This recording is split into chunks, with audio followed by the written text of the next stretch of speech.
Welcome back to Eye on Foxborough. I'm Karen Guregian, and today I am thrilled to welcome Phil Perry, who is the New England Patriots insider for NBC Sports Boston. So, not a lot happening, Phil, right? Very little happening. I'm thrilled to be with you on your podcast. This is I believe it's my maiden voyage on your new podcast here, so I'm very excited. Well, I am too. I know we're on the eve of the Patriots preseason opener with Mm. but the big news of the day and late last night was the Patriots pulling out of the Brandon Aiyuk Derby. And if reports are true, they pulled out because he really had no interest in coming to Foxborough. What's your take on that? Yeah, I trust our buddy Matt Mayoko from NBC Sports Bay Area when he says, Pittsburgh has really been his preferred option. And so you see Pittsburgh sort of enter back into the race on Tuesday after it had been reported that they really weren't able to muster up the kind of trade compensation that the Niners wanted. So even though Ayuk wanted to go there, they couldn't get a deal done. Whereas with Cleveland and New England, it sounds like the deal was there to be made, that the Niners and the Browns, the Niners and the Patriots had agreed to trades. It just was a matter of, does Brandon Aiyuk want to go to what sounds like is his version of Siberia? like, I think he just really didn't want to go to either locale. And I don't know the specific reasons. Um, I'm sure we can guess at a few, but this was a case where the Patriots, it's my understanding, were offering a lot of money, and certainly top five receiver money, and maybe even a little bit higher up the rankings than five, Karen. So if he wanted the most, I think New England was offering a lot. We'll see where some of these other numbers end up coming in once he eventually agrees to a deal with one of these teams here. But for the second time in 6 months, a highly priced receiver has basically made it pretty clear that he doesn't want to be in Foxborough. Yeah, which of course is odd, but we're in the post Tom Brady, post Bill Belichick, post championship era right now. And the Patriots are trying to get their footing back. And it's kind of tough that money isn't getting the top players here. I mean, I think Matt's report had them at 30 mil a year average annual, and that puts him up, I believe, in the top five, or It would would, yes.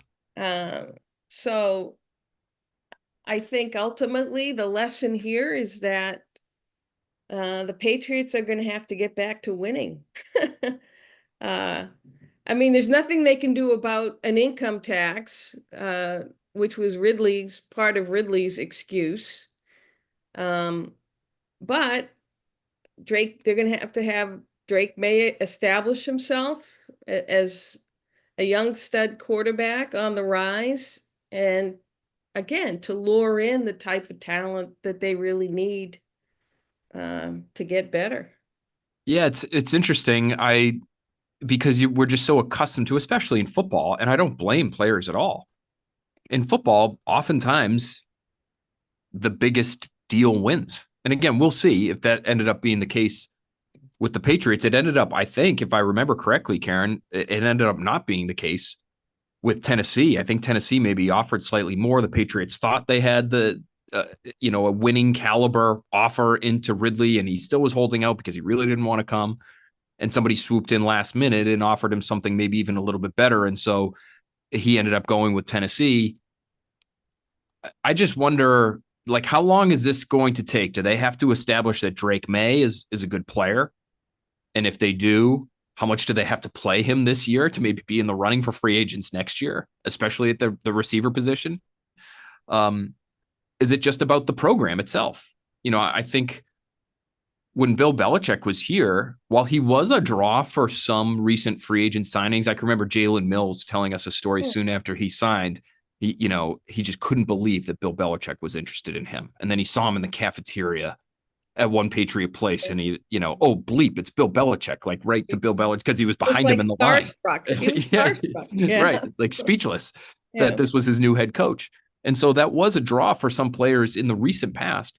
But I've talked to free agents over the course of the last couple off seasons, I guess before Bill Belichick left the organization. And these are anecdotal, right? So I'm not polling the entire league. But I do remember asking a couple of the free agents if the NFLPA poll impacted the decision that they were about to make because the Patriots were not getting great grades in some what I thought were critical categories on that NFLPA survey. And what I was told was, the survey is maybe a little bit of a factor, but it's more so word of mouth and asking around and asking veterans and asking guys that have been different places. And I can remember a couple of free agents saying to me that, the Patriots and the Raiders, this was when Josh McDaniels was in Vegas, were on a couple of, respected veteran sort of no-fly lists. Like, don't go anywhere but New England and Vegas. And it was because of sort of the grinding nature of the workplace. That should be, we think, gone now, but maybe the reputation lingers. And maybe because Jerod Mayo did learn under Bill Belichick, people like Brandon Aiyuk are assuming it's going to be similar and they just aren't interested in that kind of thing. Yeah. Well, there's no question that the culture Jerod Mayo is building, similar to Bill, but different in terms of the environment of the workplace and the stress level and the tension. I mean, Bill loved to operate. He loved to have people on edge, and he thought he could get the most out of players if he was demanding, and everyone thought they were going to lose their job every day.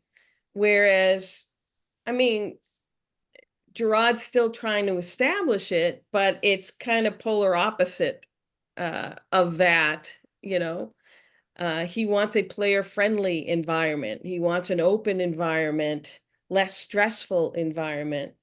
And I know, talking to Jabril Peppers, who just re-upped, he talked about,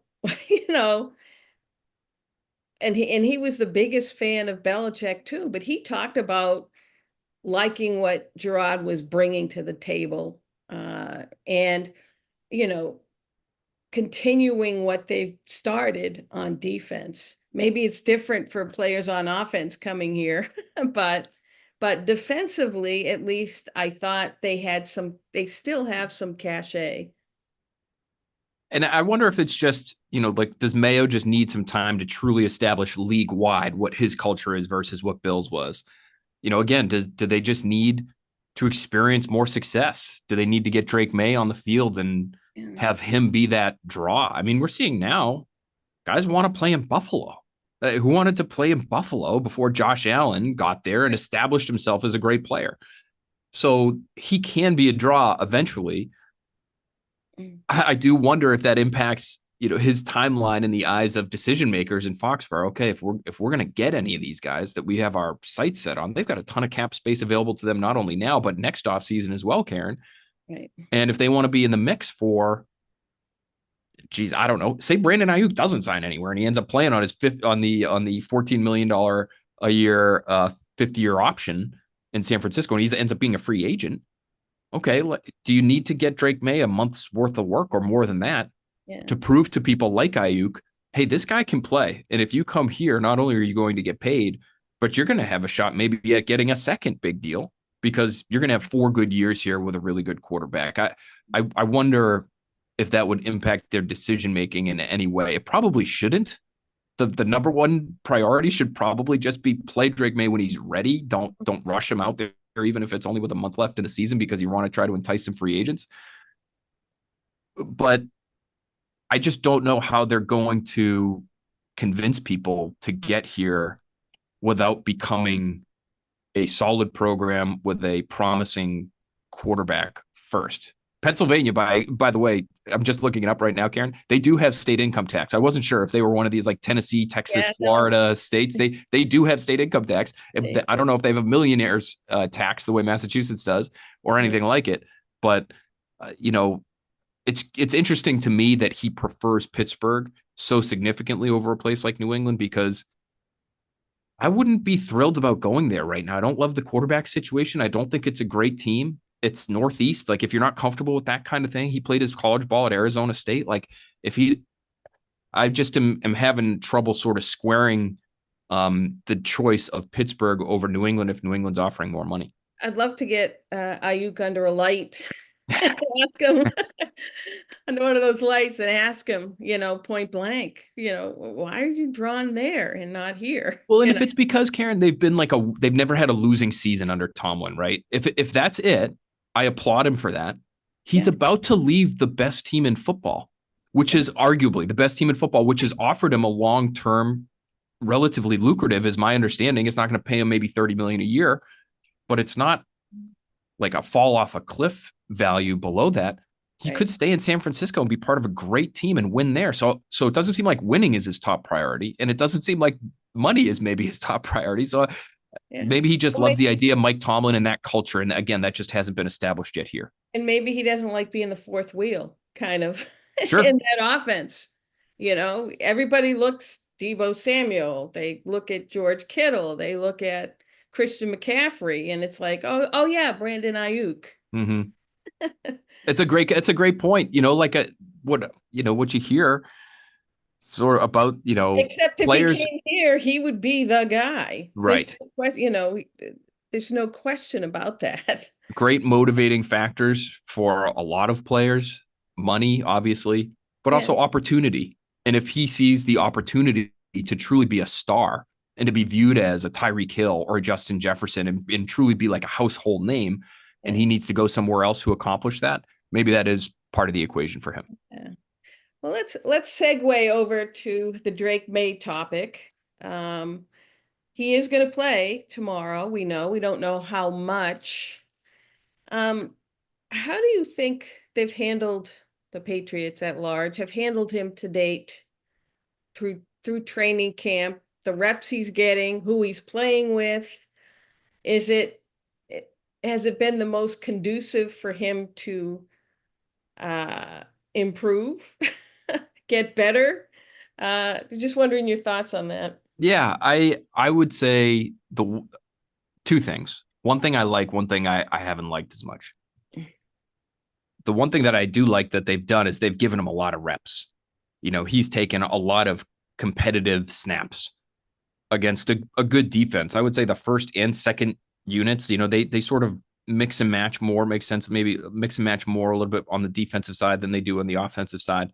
But he's taken a lot of snaps, and there have been a lot. I would say the majority of practices, from what I've tracked, the competitive snaps, not necessarily competitive passing attempts, but the snaps have been almost split right down the middle between Jacoby Brissett and Drake May. The last couple days, maybe it's been a little bit different. I think I had 29 competitive snaps for Brissett on Tuesday, and it was 20 for Drake May. But for the most part, it's been almost 50-50. So I like that. That's good. Get him out there as much as you can. It means Bailey Zappi doesn't get much. It means Joe Milton doesn't get much. But I do like that. What I haven't liked as much, Karen, and maybe we'll see more of this as the summer wears on here, but in my opinion, they need to get him more work with the top offensive line unit so that his passing reps are quality passing reps. There have been just too many reps that have been kind of ruined, in my opinion, because he's got people right in his face almost as soon as the ball is snapped. And that to me is not conducive to great evaluation. I mean, he's going to see that at times in real games, but if you're trying to see what he can do as a coaching staff, as even a front office out there on the practice fields, I don't know how you can get a real good sense for that with some of the players that he's been playing with on the offensive line. Yeah, just to give the viewers an idea, he's actually playing with guys that they've literally picked up off the street at tackle. And, even the top line is hurting at tackle, but it's not to the degree that their second unit is. And it's frustrating that the Patriots haven't been able to do a better job fixing that position, fixing that problem, a long-standing problem.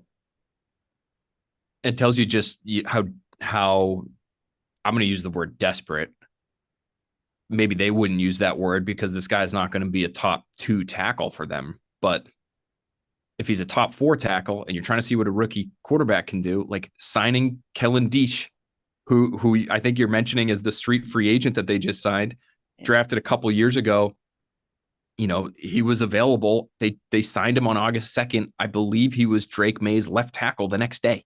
Yeah. So about 24 hours later, having not been with the team, he's the guy who is, repping, air quotes, protecting. We know Drake May's not going to get hit, but again, these reps can get pretty screwy pretty fast if Kellen Deesh is getting beat, or it's Zuri Henry, who's an undrafted rookie out of UTEP, who's the tackle on the opposite side from Deesh. I mean, it's just been because, Calvin Anderson missed some time. He's back now, but Chukwuekorfor has now missed 3 practices in a row. That's bumped Anderson up to the top group. Vidarian Lowe. I mean, Karen, how about this? I mean, this is how things are going right now for the Patriots tackle position. I would say, and you've been out there, you've been watching too, I would say their most consistent tackle over the last week, maybe even a little bit more than that, has been Vidarian Lowe. Yep. And good for him. Like, I applaud him, but I don't think anybody thinks Vidarian Lowe is, a Pro Bowl left tackle. So if that's your best player at that position right now, that's sort of a scary thought. Full disclosure, I just did a 53-man roster projection and he didn't make it. Vidarian didn't make it? Oh, no. Oh, do you have so is Micah Wenu bumping out to tackle for you? I mean, there's an argument to be made for that. I just don't know what they're going to do with that position. Chooks doesn't look like it's an incredibly serious injury. He's out there at practice. He's just missed the last several. So my guess is he's still going to be a factor there. If you have one of the it's like the BandAid principle. It's like if Chooks can handle one of the tackle spots, be it right or left, whoever they have on the opposite side, they can, they can have tight end help, running back help, kind of shoring up that spot. The problem comes when they're coming from both sides, right? And you just don't have enough help, to stop the bleeding on both sides. So I remember before the draft, Brian Hoyer saying exactly what you're saying, because we were asking him, if the Patriots ended up not going with a quarterback, which position should they go with? Say they stayed at 3 overall and they didn't take a quarterback, or they just traded down a little bit. Which position should they prioritize, tackle or receiver? And I assumed he was going to say tackle, because those guys are harder to find. The body types are so rare. Like, it's just really difficult to find like a stud left tackle in the second round. Whereas receiver, we know you can get those guys a lot of different places in the draft. And he said, no, give me the receiver. And it surprised me. He said, listen, tackle, you can help a tackle. You can chip with a back. You can put a tight end over there. You can, move the pocket away from the tackle if you've got an athletic quarterback. But with a receiver, you just need guys that can get open on 3rd and 8. They just have to be able to beat the man across from them and have the physical talent to make a difficult catch. You can't really hide those guys the same way you can hide a tackle sometimes. And do it quickly. Exactly. Exactly. Well, I mean, to that end, I think you'll agree. I mean, it's hard not to like what you've seen so far from Jalen Polk, their 2nd-round pick, and from Javon Baker. Baker isn't as consistent as Polk, but he's the flashy guy who makes these crazy catches and makes some eye-opening plays. So they have 2 rookies right there to work with and develop. And I think Pop Douglas has flashed for sure.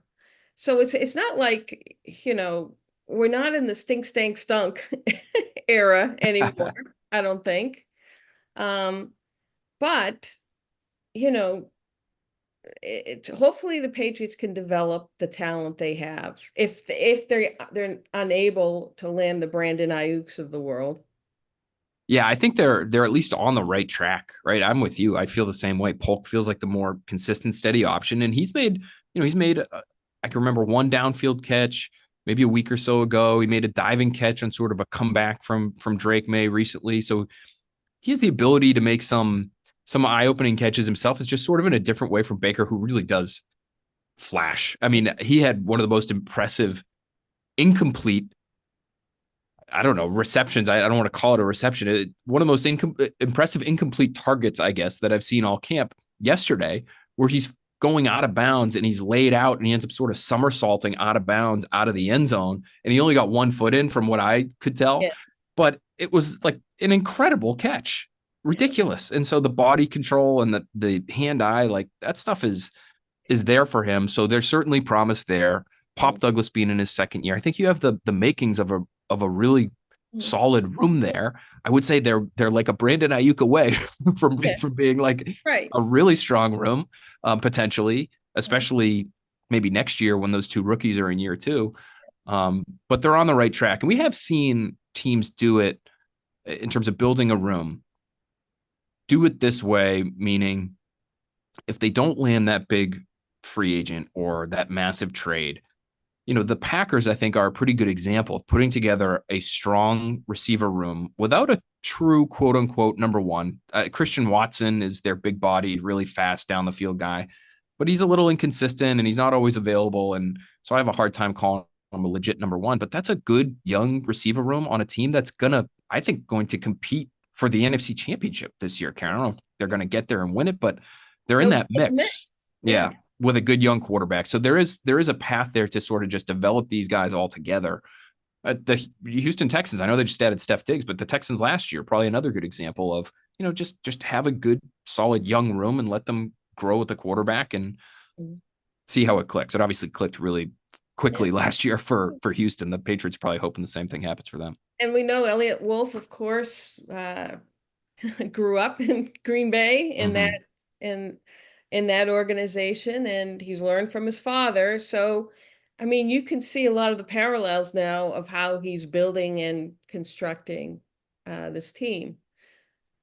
That being said, how do you envision things playing out with Matthew Judon, the other big storyline, taking up a lot of camp? His dissatisfaction with his contract, the final year of the deal, him seeing at least 10 other of his teammates getting bumps in their contracts, re-signing, extended, and he's their best player, and they're not doing squat for him. I still think there is a short-term fix to this, meaning figure out a way to give him a bump, whether it's you somehow are able to give him some pretty easy incentives for this year on a restructured deal that just keeps him, through 2024. There would be some.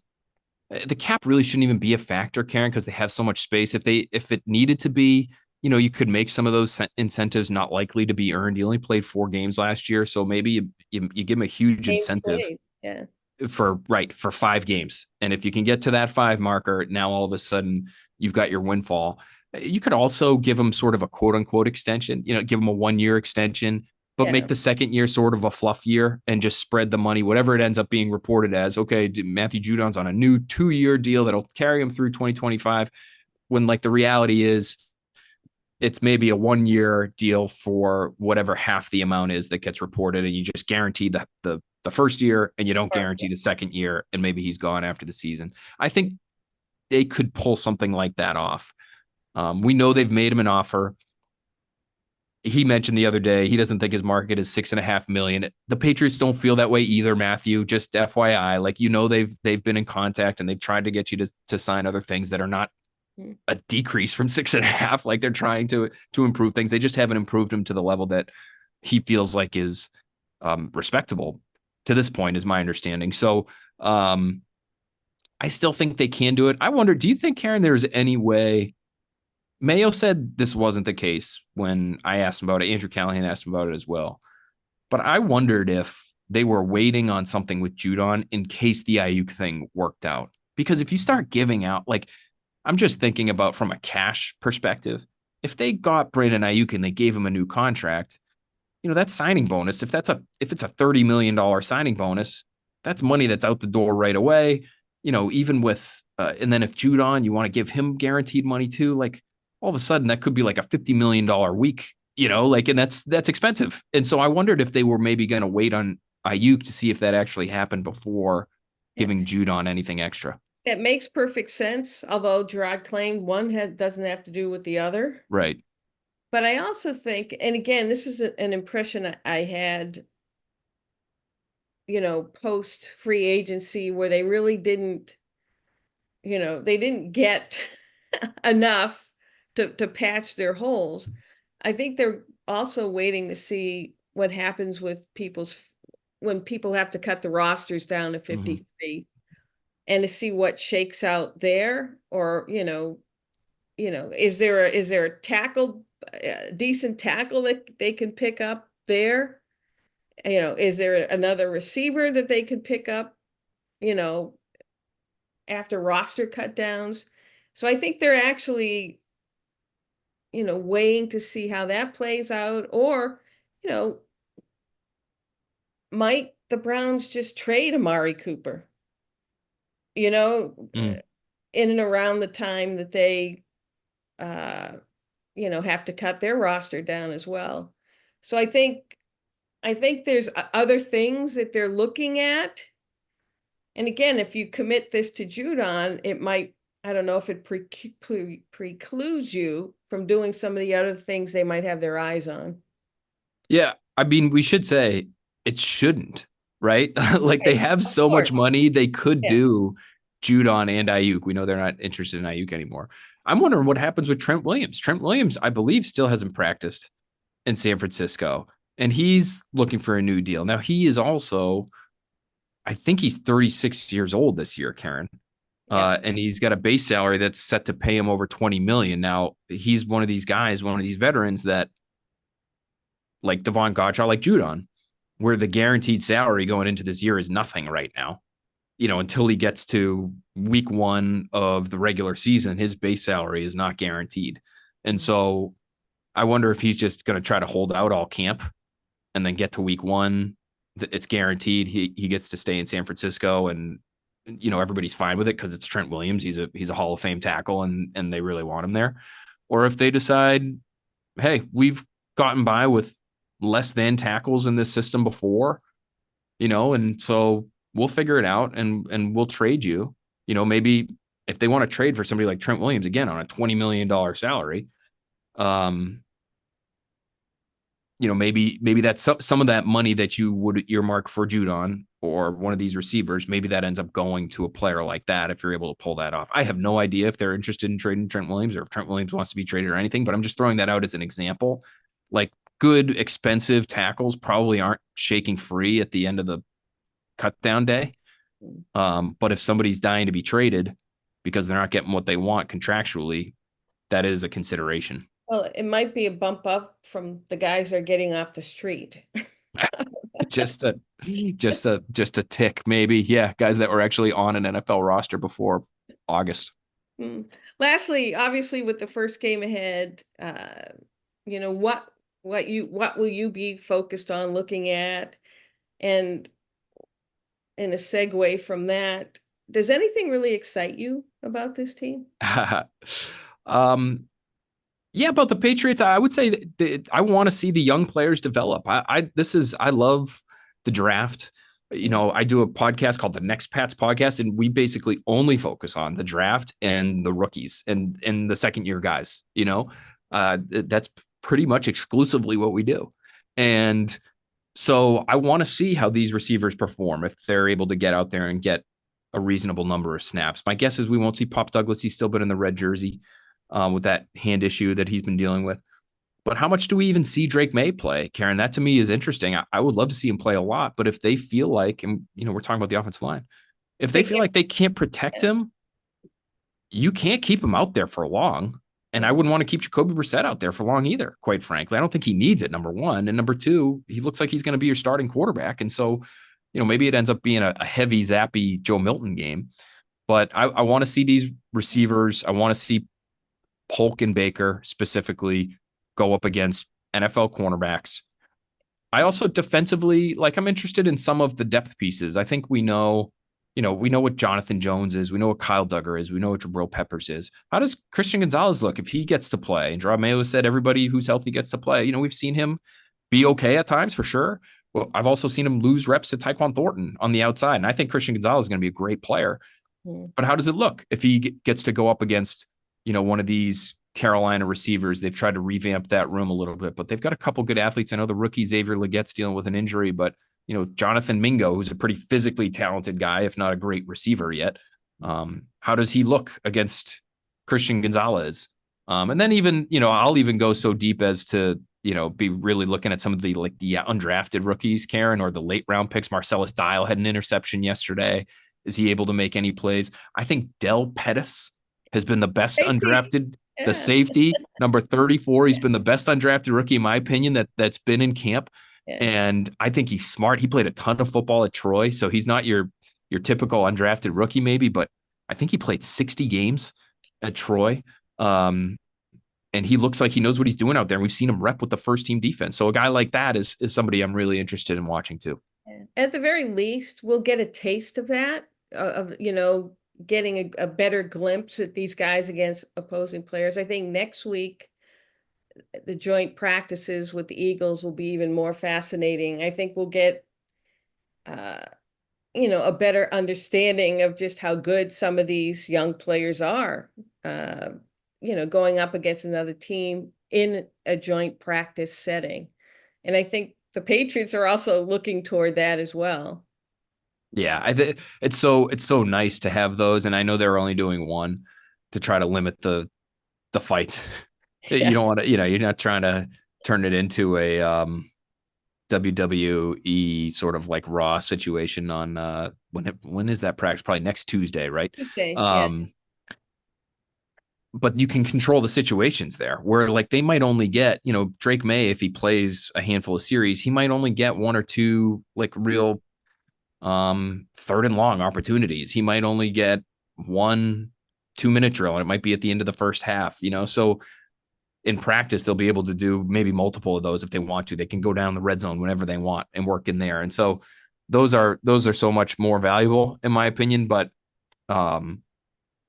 to see the young guys under the bright lights, I think is kind of fun too, even if it's just preseason, somebody like Del Pettis, or how about Jotham Russell, the rugby player, he's 20 years old, who had a sack a couple days ago when I'm watching, and he loops around on a stunt and he goes right again, wide open, gaping hole in the middle of the Patriots offensive line. That's been an issue, but he took advantage of it. And he's a really cool story, and he's going to be with the team this year as an international player. Those are the kinds of guys that could end up making Thursday night a pretty fun night. And Joe Milton, we got to mention Joe Milton. I mean, as inconsistent as he's been, Karen, his arm, I personally, you've been to more training camps than me. I think this is my 11th or 12th. I think he has the strongest arm I've ever seen in person in a practice setting. I don't know about you, but it's fun to watch, even if it's not always hitting its target. Evident. You line up, the quarterbacks all line up too, and they throw the ball and they throw into a netting. And, you see Jacoby Brissett throws, and he has a decent arm. Bailey Zappi, not as good. Drake May has a very good arm. And then this kid Milton steps up, and it's just different. The release, the ball coming out of his hands, it's like it's shot out of a shotgun. It's special, and it's like he was born to throw the football and do backflips, I guess. But but you can just see there's a clear difference with the ball, how the ball comes out of his hands. I mean, it's like on fire. Mm-hmm. He has he has to control that a little bit with the shorter passes. He needs to develop a little more touch, but he is fun to watch. There's no question about it. And I hope he does get some time tomorrow night. Uh, and with that, Mr. Perry, I thank you for your maiden voyage on the Eye on Foxborough. Thank you for having me. I'm a big fan, Karen. You know that. I'm always happy to jump on with you. This was a lot of fun. So thank you. All right. I'll see you tomorrow.